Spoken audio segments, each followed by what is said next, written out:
کسی سیاستدانوں کے لیے نہیں بنا، یہ تو اسلام کے لیے بنا ہے، اور یہ ایسے نہیں بن گیا.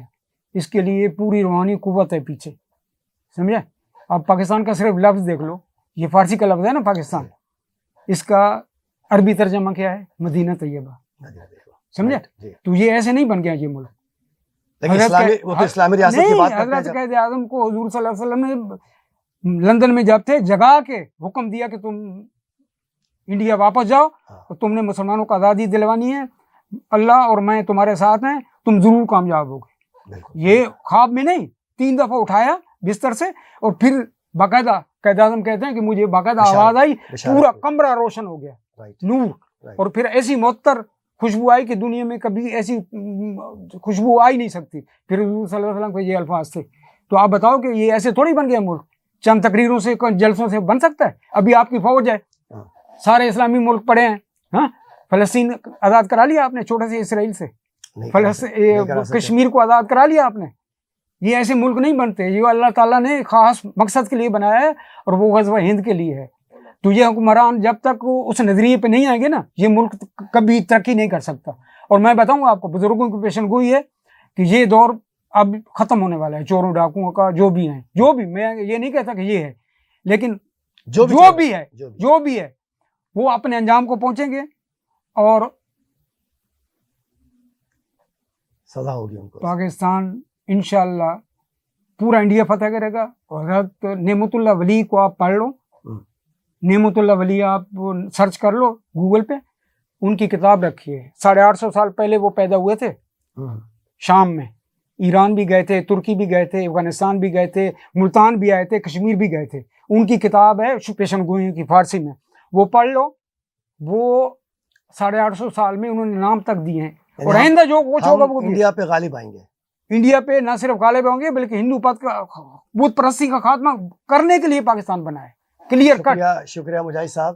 مجاہد صاحب نے، ہم نے صحافت کے حوالے سے بات کی، انہیں صحافت میں اپنا پورا جو دور بتایا، لیکن انہوں نے خاص سیاست کے حوالے سے بتایا کہ ملک کے اندر جو کرپشن ہے اس کے واضح طور پر نظر آ گیا کہ کرپشن کون کر رہا ہے، کیسے لوگ ہیں، اور جب تک کرپشن ختم نہیں ہوگی ملک ترقی نہیں کرے گا. لیکن انہوں نے یہ بات بھی بتائی، دعوے کے ساتھ بولی کہ پاکستان کے بارے میں، پاکستان کس طرح بنا. انہوں نے بتایا کہ قائد اعظم کس طرح بشارت ہوئی، لیکن انہوں نے یہ بھی اپنے باتوں میں اس بات کا انکشاف کیا ہے کہ بہت پہلے 800 سال پہلے بھی یہ بات طے ہو چکی ہے کہ نہ صرف پاکستان کے اندر اسلامی ریاست ہوگی، پاکستان جو ہے انڈیا پہ غالب آئے گا، اور پاکستان جو ہے اس کی جو ترقی ہوگی وہ پورے اسلامی ممالک کے ساتھ ہوگی. تو اس حوالے سے جو ہمارے حاجی مجاہد صاحب کی گفتگو تھی اس کو میں سم اپ کرتا ہوں، اور اس حوالے سے اب آپ کی گفتگو سے آپ خود نتیجہ کر سکیں گے. جب تک ہمیں یاد دیجیے گا.